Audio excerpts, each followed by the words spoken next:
Hey, what's up? And welcome to the Home Cookin Hunter. Today we're going to have country fried deer steak.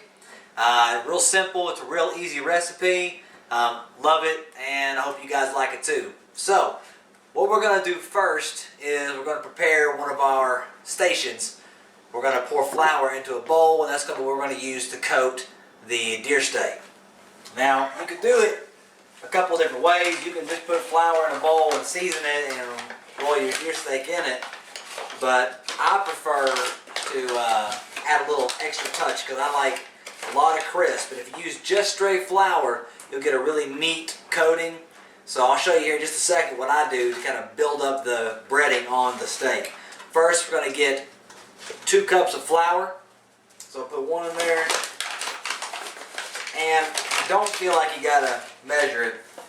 I'm just doing that basically so you guys can have something to go off of. Just throw you a bunch of flour in a dish and season it up. Now what we're going to use to start with is a little bit of sea salt.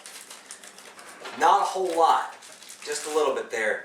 And I wouldn't throw quick ties into the flour because that could come out the other end the wrong way, if you know what I'm saying. So just take a little bit of sea salt, put it in there, not too much, just a pinch. Some fresh ground pepper. And don't be scared, you don't want to use too little because you want to taste what you're putting in there. So just put you a good amount of the pepper in there. I like pepper, so I'm not scared of the pepper. Alright, next, a little added touch, seasoned salt. Everyone uses seasoned salt. It works great with this. Kind of gives it a good flavor and a good crisp for the deer steaks. So put that in there, be pretty liberal with it. You want to see it on there pretty good. So after you do that, take your pan, give it a good shake, mix it around with your fingers a little bit. If you don't really see a lot of the seasoning in there, that's okay, but you do want to see some of it. So if you don't see it, add just a little bit more on top of it there. Do a little more pepper. I'm going to throw flour everywhere. It's all over my fingers. Gonna give me a little sip of my apple pie moonshine. Get parched whenever I'm cooking. Yep, tastes like candy. Okay, so we got this ready. What I'm gonna do next, I'm gonna get a fork. And in order to give that extra breading texture to it, I'm gonna add some buttermilk. Now what I'm gonna do with the buttermilk is you don't want to just pour it in there. You want to get a small drizzle going over it and just kind of move it around with a fork. Okay, so we just kind of drizzle this in there and move it around. We want to give the flour a tacky texture, and you want to keep moving the flour around constantly because you want to get those clumps of flour in there, which is going to stick to our steak and give it that textured look. Kind of gets you more of a good paste. So we move that around a little bit. And it gets a little, you want a good middle ground of doughiness and flour. And if you get it where it looks too wet, add just more flour to it. Okay, so now that we've got this done and ready to go, we're just going to let this sit for just a minute. What I did prior to this is I took all my steaks and I tenderized them, and then I soaked them in a bowl of buttermilk for about a couple of hours. So what I want to show you next is about the thickness of the steak you can have and how thick you're going to tenderize it. Okay, this is a deer tenderloin, which is the best thing to use for this recipe. It's a little smaller than I want it to be. I normally like bigger steaks, but since this is how it came from the processor, this is what I'm going to use. Got a basic tenderizing mallet here.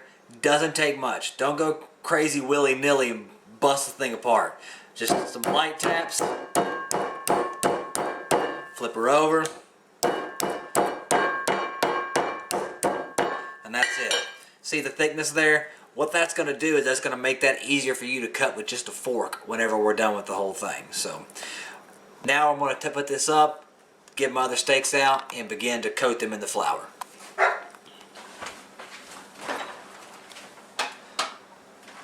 Now again, these have been soaking for about 2 hours.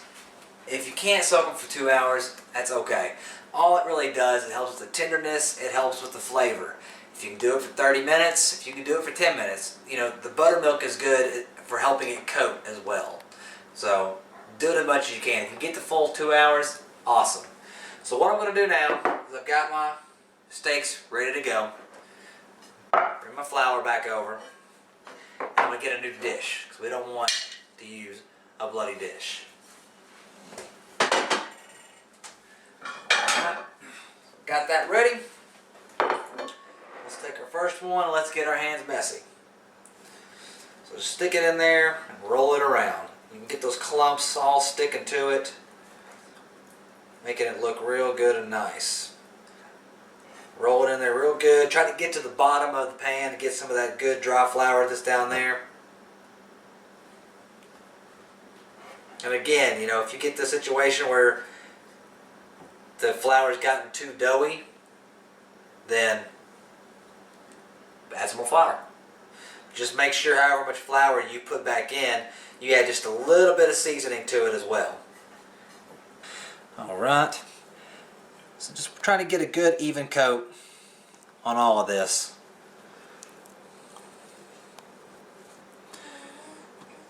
And after we're done,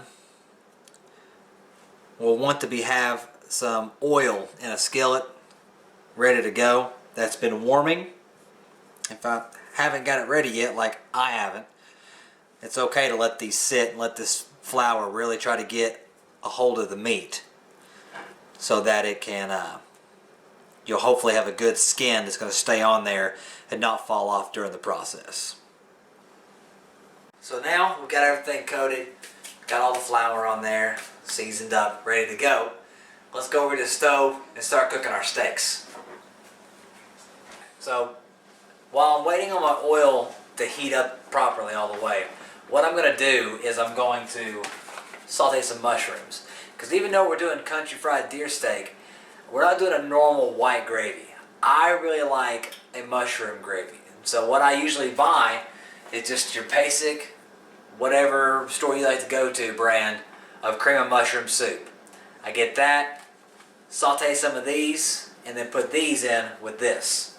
There's no right way to do it or anything like that. You're just going to cook them till they're a little soft, and then you're going to put them into the cream of mushroom soup. Excuse me. Hang on a second. Maybe if I drink some more moonshine, I can talk properly. That's better. Okay. So, you can use the whole thing, you can use half of it, it's whatever is your flavor. I like a lot of mushrooms, so I'm going to use a majority of this container. And one thing I forgot to do before I dumped all these mushrooms into the skillet was add some olive oil. So here's my olive oil that I'm going to dump on top of my mushrooms. But when you at home would probably rather put this in first and let it heat up a little bit. So drizzle it on there, get it going. Don't use a whole lot, just a little bit to get them wet. There we go. Okay. So while those are cooking, I'll go ahead and tell you a little trick that I've learned about the oil. You want to know how hot to get the oil. You want to know if the oil is ready. You know, is it not warm enough or is it too hot? Best rule of thumb is a wooden spoon. Take this sucker and stick it right in here. You see how that's coming off right there? A little bit of bubbles. I like it to come off just a little bit more than that, so it's not quite ready yet. But you can tell when you see nothing's there.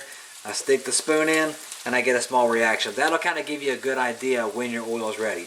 A little bit more bubbles than that and we should be good to go. Okay, so I'm just getting these mushrooms ready. Still waiting on the oil for a little bit.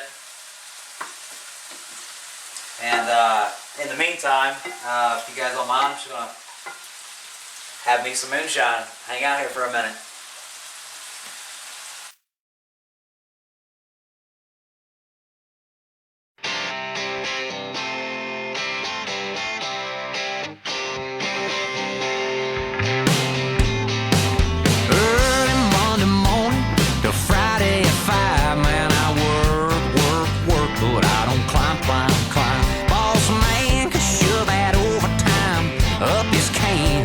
All I wanna do is put a drink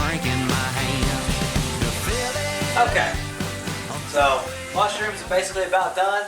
I'm going to turn them down to a low simmer, more or less, just so they don't get overcooked. Let's test our oil. Whoa, oil looks great. Oil's a little hot. Let's turn that down some too. Perfect. There we go. All right, now we can add our deer steaks. There we go. All right, add them over here. Okay, let's just drop these in here. You want to get them in pretty quick because if the oil's too hot, oh man, that's hot oil. Okay, so yeah, I burnt the piss out of my fingers, and in the process, I slung grease in the eye of my beautiful wife. So if this doesn't chop up properly, I'm sorry. And to dull the pain, I want to have some more moonshine. All right. You want to cook these for about 3 minutes total, 3 to 5 minutes. So you want to keep turning them, so we don't want them to get burnt. You see how this one's getting a little cooked? Because the deer steak's so thin, it does not take long to cook deer meat. And one thing you got to remember with deer meat is that it's very lean. So it's going to cook a lot quicker than a normal steak or chicken or any other meat product. Let those sit for just a minute.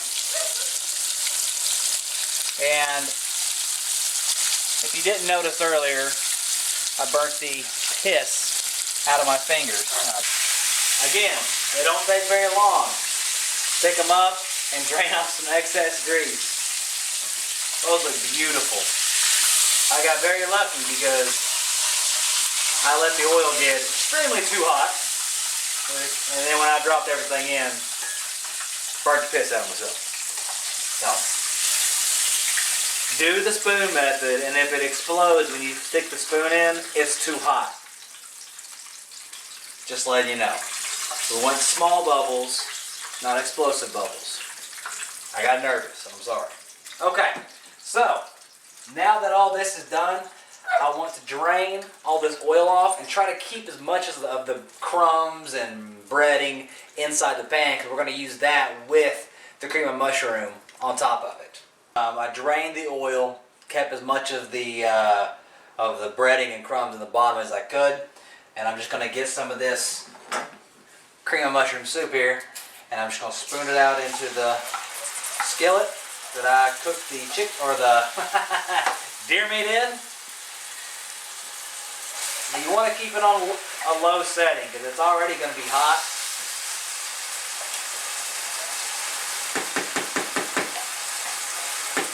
And it comes out really thick, so I like to add just a little bit of water to it. Maybe a quarter of one of these cans right here. Less is more. I would rather you add too little than too much. So I pour it in just a little bit of time. Give it a good stir there. Let's give it a chance to warm up.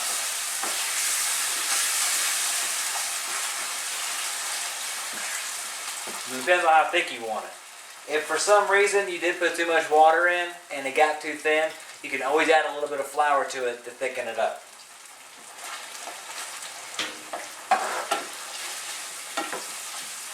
Alright, and while that's simmering, we're going to go ahead and add our mushrooms to this, because the stuff that comes from the store does not come with nearly enough mushroom. And I'm a mushroom man. Mushroom and moonshine. Yep. Cooking ain't fun unless you're drinking. That's for sure. So, alright, I'm going to let that sit there and simmer for a little bit. When it gets done, I'll come back to you. We'll plate the steak, put the gravy on it, and we'll have us some dinner. Be right back. Alright, so we're finally done. All disasters aside. When you're finished, this should be what your steak should look like. A nice golden brown, and again, it should only take, with the oil at a proper temperature, a good 3 to 4 minutes total on the steaks. Okay, so what we're going to do, I got my steak here. I got my gravy. Slap some of that sucker on there. Spread it around. Make sure you get in there and get some of the good mushrooms too. We didn't cook them suckers for nothing. Alright.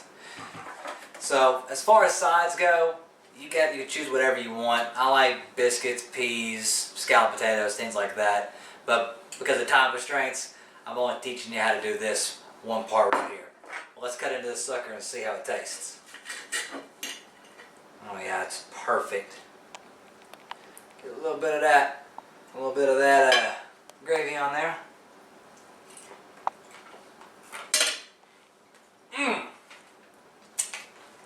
And that's it. Country fried dinner steak. Done right, done perfect. And guys, I tell you this. Food is like kids. You give it attention, care, and some love, 9.5 times out of 10, it's going to turn out okay. Take care, and I'll see you next time on Home Cookin Hunter. Moonshine.